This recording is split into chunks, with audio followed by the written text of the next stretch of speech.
కూర్చో పేరు చెప్పమ్మా.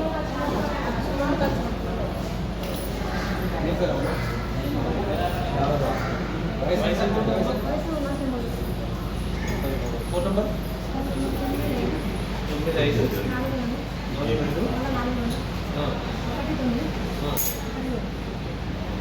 ఏ ఊరు?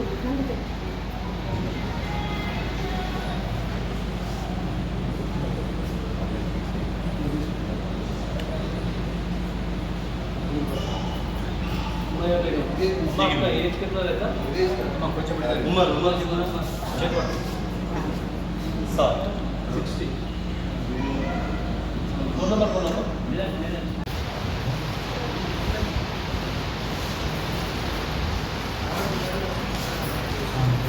ఫైలేరియా వ్యాధిని గుర్తించడానికి ఈ రక్త నమూనాలను సేకరించడం జరుగుతుంది.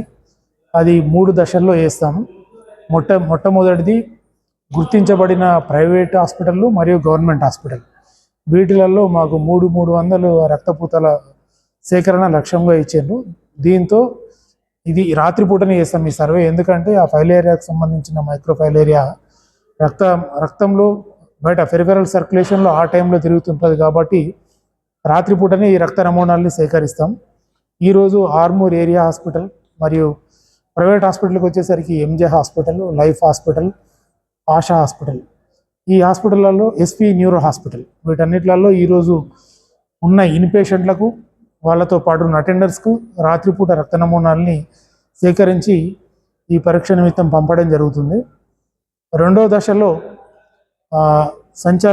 సంచార జీవనం సాగించే వాళ్ళు, అంటే ఇటుక బట్టీల దగ్గర, పౌల్ట్రీ ఫార్మ్స్ దగ్గర ఉండే వాళ్ళను రెండో దశలో వాళ్ళ దగ్గర నుంచి రక్త నమూనాలని సేకరిస్తాం. మూడవ దశలో ఆల్రెడీ ఫైలేరియా వ్యాధితో బాధపడుతున్న వారికి క్లోజ్గా ఉండేవాళ్ళు, వాళ్ళ కుటుంబ సభ్యులు, వారికి దగ్గరలో ఉండేవాళ్ళు, వాళ్ళ నుంచి కూడా రక్త నమూనాలని రాత్రిపూట సేకరించి పరీక్షల నిమిత్తం పంపించడం జరుగుతుంది.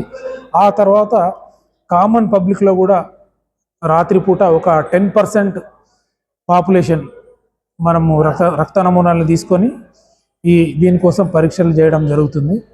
దీంతో మనకు బోధకాలు క్యారియర్స్ ఎంతమంది ఉన్నారనేది తెలుస్తుంది.